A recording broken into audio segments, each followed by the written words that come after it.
Hello, it is Jeff Games back again here with some more Postknight. This is episode 6 in my series.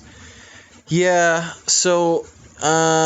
video editing, it kind of fucked with the frame border, and I think I found a way to fix that, so hopefully that's all good. So, yeah, we're back again, and I'm still thinking a little bit about how I want to go through the series, and I think that I'm coming to the dramatic conclusion that I'm probably only going to do one commentary episode per area. By area I mean Pompon, Shallow Bay, Gryffindor, Caldmount, so on and so forth. Probably only going to end up doing one commentary for each, and then I'm going to do a montage of the rest of the zones. Seeing as it's quicker and easier, I may do a couple montages per area depending on what I need to do in each area. For example, obviously in Gryffindor I'm going to need to do a couple different montages for completing the zones and farming for the Mistral set. So I got to do that as well. But other than that, yeah, I definitely think that I'm probably not going to be doing a ton more commentary like I did for the Pond area, just because it's inconvenient for me personally. And also, I'm not a great commentator in that my voice isn't super excitable. So, yeah, I'm probably just going to start throwing over some music and showing you guys how to beat the game, what you should do in certain zones. Because A, it'll make this a lot quicker for me, because I don't have to constantly think of what I'm going to say as I'm trying to do things, and thus losing focus and sometimes dying. Stuff that it can be super irritating, and it makes the game take hell of a lot longer. Also, I don't really have a quiet space right now, so I'm just kind of recording from my living room, so I have to kind of wait till it's like 12:30 to 1 o'clock in the morning when it's completely quiet in my house. Like, even now, you guys can probably hear the washer. I don't know how loud it is in relation to me. But, yeah, so that's kind of a problem. So I think that's... I'm just going to talk about what I'm going to do in each area, and then I'm just going to throw some montages on it. Alright, so for Shallow Bay, obviously I'm going to get the entire Sea Gleam set, because that is your final set in Shallow Bay. We're in Area 2, delivering letters, as always. So yeah, in Area 2, the final set is the Sea Gleam set. We're going to get the Sea Gleam set up to, probably going to get the Sword and Shield up to 5, and then the rest of it up to like 3 or 4. Because the Sword and Shield are cheaper than the other two pieces for every single set in the entire game. Maybe not to purchase, but definitely to upgrade. So that's interesting. And then once we have the Sea Gleam set, we can farm Trove Cove for gold and XP for whatever we're going to need it for. So once we get that, we're going to move on out of... once we hit level 50, we're going to leave Shallow Bay, because once we hit... I believe, we get Blitz at 30, so we're probably going to leave at 30 if we can. Elusive Cover and Blitz, probably my favorite skills in the whole game.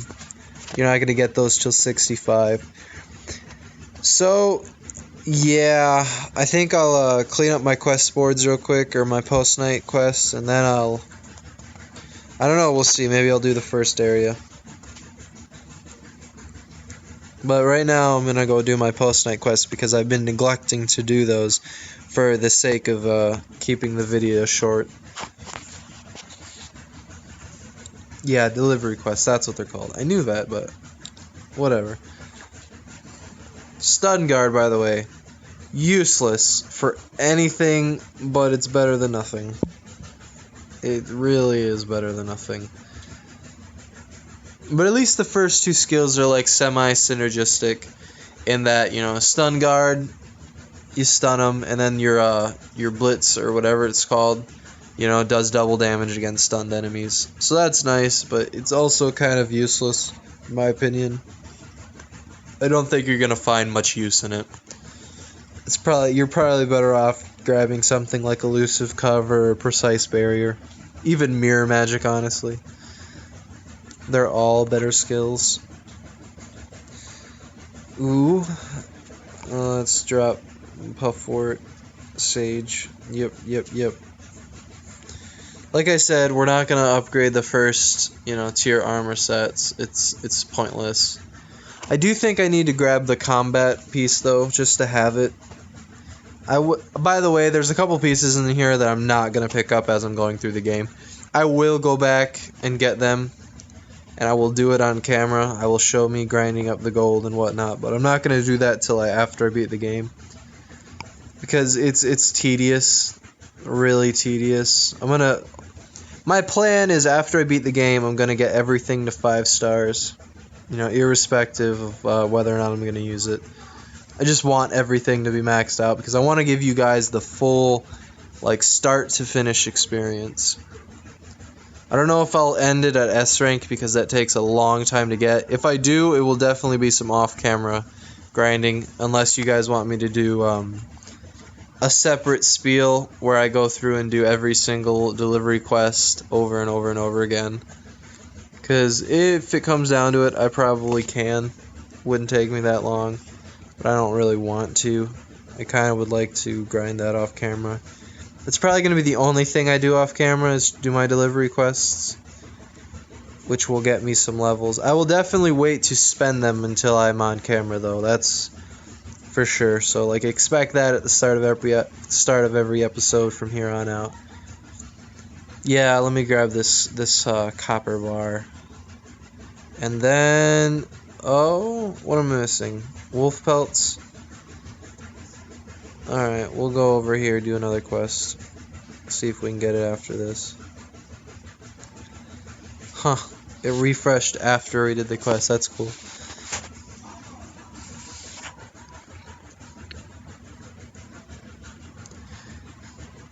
Yeah, so about upload schedules.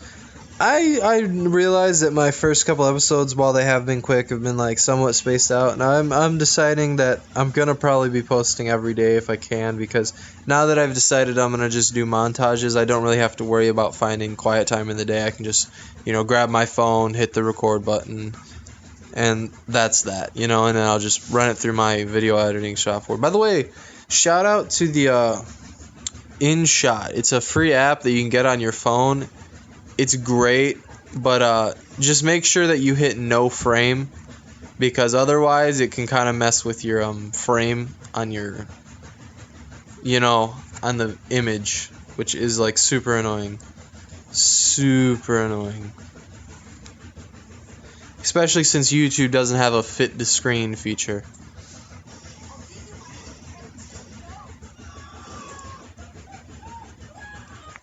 Oh, salad. QV. Alright, let's do another one. One more. Probably gonna wrap it up pretty soon. I'm already 8 minutes in. No need for this to take too long. Gotta make sure to heal. Gotta remember all these tips and tricks. As you can tell, this is another reason why I don't want to commentate. It's because sometimes I'm, struggling for stuff to say to keep it interesting. I already talked about what I wanted to do in Shallow Bay, and I don't want to kind of disclose what I want to do in the other areas. So there'll probably be a short video of me talking about the area before I get into it, followed by 2 or 3 videos of me actually playing through the area. That's probably what's going to happen. Also, be prepared to spend the 50 gems for a stat respect once you get the Mistral set, because once we get the Mistral set, we're going to be respecting our stats, and we're going to be pulling everything out of Vitality and redistributing everything between Agility and Strength pretty, dead even if we can. We want it to be our level or higher for both stats, which we can do. It's not that difficult, in all honesty. But that's an important thing that you need to realize, is that you're gonna have to respect your stats for the end game builds that you're gonna want to run, because most of them require strength and agility to be extremely high.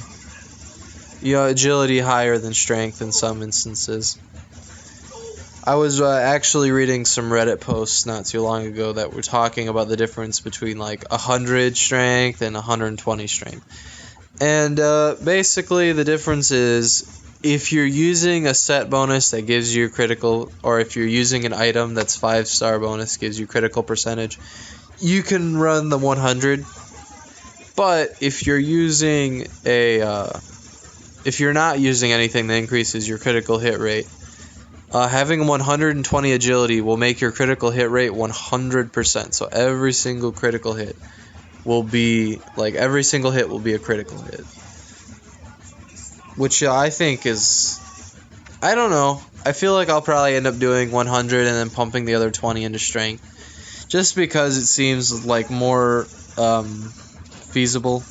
It seems like it would net you more damage as a whole.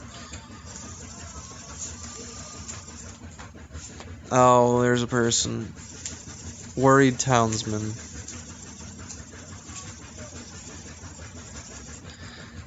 Yep. So, I feel like I might end the video here. I don't know how long it's been. I think it's about 10 minutes probably. But I don't think I'm strong enough to go through the quests in Shallow Bay right now. I think I get my ass kicked. So let's go ahead and spend our material right here. And I think I'm going to end off the video there. It was nice talking to you guys. See you next time.